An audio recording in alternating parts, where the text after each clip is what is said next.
Leyenda al callejón del fallecido en Oaxaca. Esta historia ocurrió durante la época colonial en la calle que ahora se llama 2 de Abril, la cual conduce al centro de Oaxaca. En aquellos años existían los llamados serenos, hombres que salían por las noches con un farol de petróleo para iluminarse ante la ausencia del alumbrado público y con la noble tarea de patrullar las calles. El sereno iba armado y también llevaba un silbato. Cuando existía alguna eventualidad, informaba de qué se trataba, por ejemplo, si estaba por llover o si había algún problema en la comunidad. De lo contrario, solo gritaba: «Son las 12 de la noche y todo sereno». La gente al escucharlo podía dormir con tranquilidad, pues sabían que había un hombre recorriendo sus calles, vigilando su seguridad. Una noche, alrededor de las 12, se escuchó el desgarrador grito de un hombre en el callejón 2 de Abril. Mucha gente lo escuchó, pero no todos se atrevieron a asomarse por la ventana para ver quién era el que solicitaba auxilio. Además, por la oscuridad de la noche, no era posible ver bien de quién se trataba.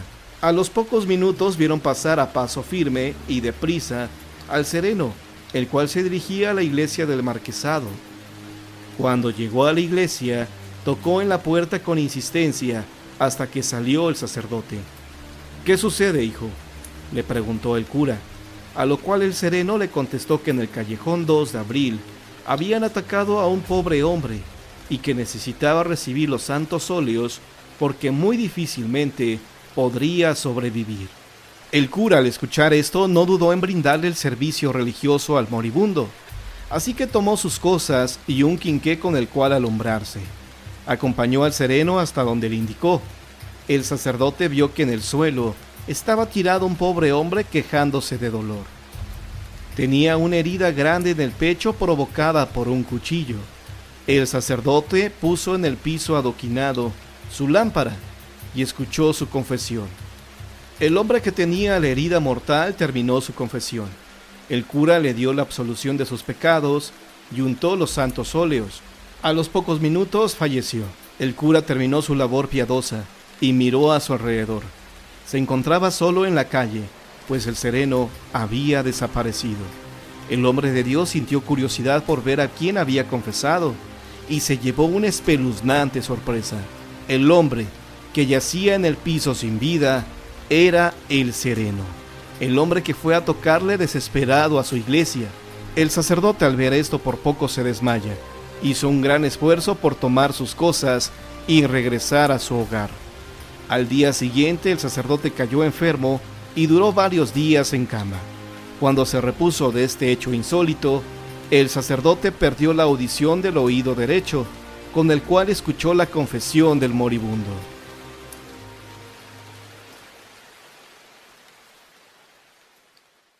Cuestiones del corazón.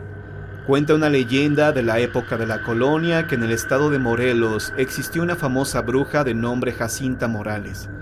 Ella fue llevada a los tribunales del Santo Oficio por su propio marido, quien declaró haberla encontrado con pruebas de hechicería. Asimismo, se quejó el hombre de que su esposa actuaba de manera muy extraña cuando llegaba a ir a la iglesia. Entre muchas cosas más, relató aquel hombre que una vez acabada la misa, el sacerdote en un descuido olvidó cerrar el misal. Como estaba abierto de par en par, Jacinta intentaba salir de la iglesia, pero no podía, y en vez de eso caminaba en círculos por el lugar, sin encontrar la salida.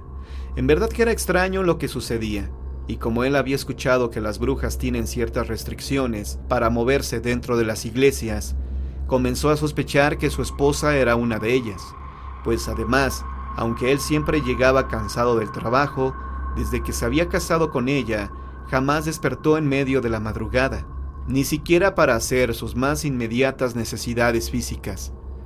Así fue contando cómo se había dado cuenta poco a poco de que su esposa, en efecto, era una novia del diablo. Cuenta que la puso a prueba de nuevo en la iglesia. Colocó un par de alfileres en forma de cruz en el fondo de la pila de agua bendita, y cuando Jacinta se acercó a fingir mojar sus dedos, se encontró con que no podía avanzar ni retroceder de ese lugar. Él la llamaba cariñosamente para que saliera del templo, y ella le decía que tenía que terminar de rezar un novenario, pero en lugar de oraciones, lo que ella hablaba eran obscenas maldiciones. Pasarían unos 20 minutos. El esposo se acercó a la pila del agua bendita, sacó los alfileres y al instante Jacinta salió de la iglesia, llamándolo para que ya fueran a comer porque se moría de hambre. En otra ocasión, cuando ya sus sospechas estaban más que fundadas, dejó de tomar su café de olla antes de irse a dormir, pero ella insistió en que lo tomara, pues según había quedado muy rico. Él fingió que lo tomaba y en un descuido de ella, lo derramó en el piso de tierra. Dijo que tenía mucho sueño y se fue a la cama a acostar, pero aunque cerró los ojos y hasta simuló estar profundamente dormido con sendos ronquidos, en realidad estaba pendiente de lo que hacía su mujer. No pasaría mucho tiempo de estar así cuando notó que ella sacaba de debajo de la cama una caja que él jamás había visto y que la abría para sacar algo de ahí. Mientras su esposo yacía supuestamente dormido en la cama, la mujer formó con las manos la figura de cera que simbolizaría el cuerpo de algún desdichado. Había tenido la escrupulosidad de ir recogiendo por aquí y por allá los cabellos o las uñas.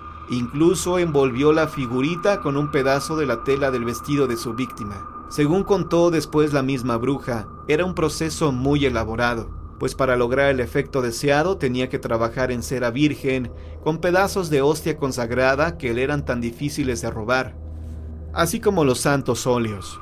Según su marido, la bruja llevaba odio en la sangre, pues desde siempre había sentido una creciente rabia por todos a su alrededor, y nunca dudaba en maldecir más de una vez a todo aquel que la mirara de forma extraña o intentara contradecirla en algo.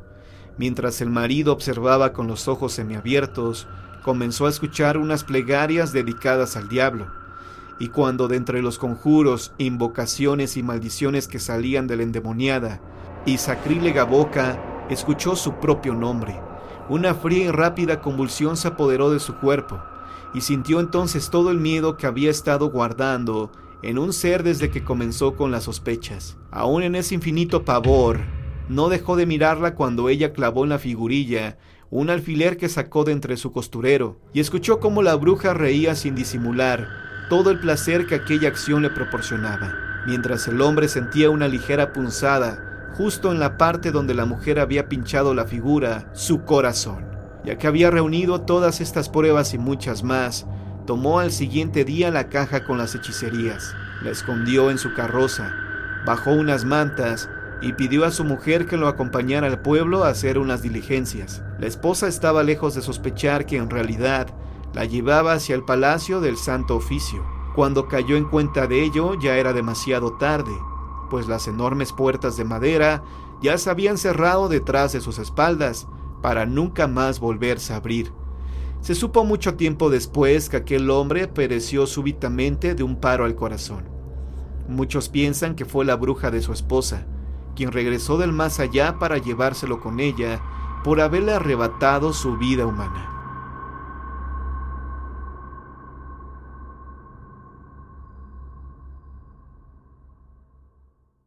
La mano maldita. Durante la colonia se construyeron muchas haciendas que albergaban a cientos de españoles que llegaron a vivir al nuevo continente, y no era extraño enterarse de que estos les daban un maltrato a sus trabajadores. Pero se sabe que ninguno era tan exigente y despiadado como don Manuel Romero, dueño de la hacienda más hermosa de Puebla. Se cuenta que cierto día llegó a la hacienda un muchacho en busca de trabajo. Don Manuel no dudó en contratarlo, ya que se dice que el joven era de muy buen cuerpo y demasiado alto. Así Pablo cumplía a la perfección con las tareas encomendadas, pero conforme pasaban los días, éste se iba dando cuenta del excesivo maltrato del que eran víctimas los demás trabajadores, así como la injusta cantidad que se le pagaban como jornal. Vivían con muchas carencias y los lugares que habitaban eran completamente insalubres, además de que cuando se enfermaban, nadie podía hacer nada para ayudarlos, por lo que muchos fallecían. El muchacho se encontraba molesto por las condiciones de trabajo y el hambre que aquejaba cada vez con mayor intensidad a la población, por lo que cierto día entró y hurtó unos panes para poder dárselos a unos niños que morían de hambre. Esto llegó a oídos del patrón, que lo consideró un traidor. Don Manuel, enfurecido, se dirigió a la choza de los campesinos beneficiados y los obligó a que le dijeran quién les había dado aquellos panes. Pero las personas, aunque estaban asustadas, no dijeron palabra alguna, situación que molestó más al cruel español, que terminó quitándole la vida a golpes al jefe de familia. Desde entonces, dicen, se desencadenó la tragedia, ya que en ese preciso instante apareció Pablo, alegando que él había sido el benefactor.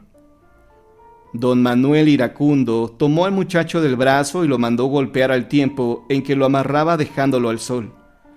Don Manuel, que no soportaba el desorden, quiso darle una lección al joven, así que tomó su machete y sin piedad le cortó la mano derecha a Pablo, quien dio terribles gritos de dolor. Y para no alborotar más a los trabajadores, les dijo que había despedido al desobediente muchacho.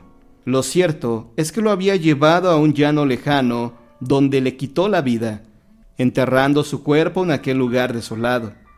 Todo volvió a la normalidad. Don Manuel continuó con los maltratos, y se dice que hasta perdió la poca paciencia que le quedaba, por lo que cada día era más insoportable trabajar en aquella hacienda. Así transcurrieron 6 años, hasta que cierto día don Manuel escuchó un fuerte golpe que provenía de su escritorio, pero sin darle importancia, continuó ideando los nuevos castigos que le impondría a sus trabajadores, que según él ya comenzaban a rebelarse. Aquellos golpes continuaron con mayor intensidad, y cuál no fue su horror cuando al abrir el cajón vio claramente cómo una mano saltó sobre él. Don Manuel cerró los ojos y al abrirlos nuevamente, la mano había desaparecido. En vano pidió que todos los trabajadores buscaran aquella mano, pero nadie pudo encontrarla por ninguna parte.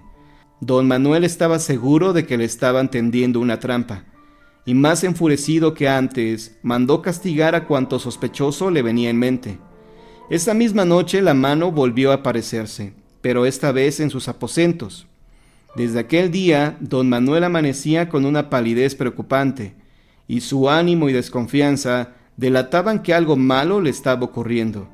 Se dice que las apariciones no cesaron, y que por el contrario, don Manuel falleció a los pocos días, víctima de un aparente estrangulamiento que solo dejó la huella de una sola mano.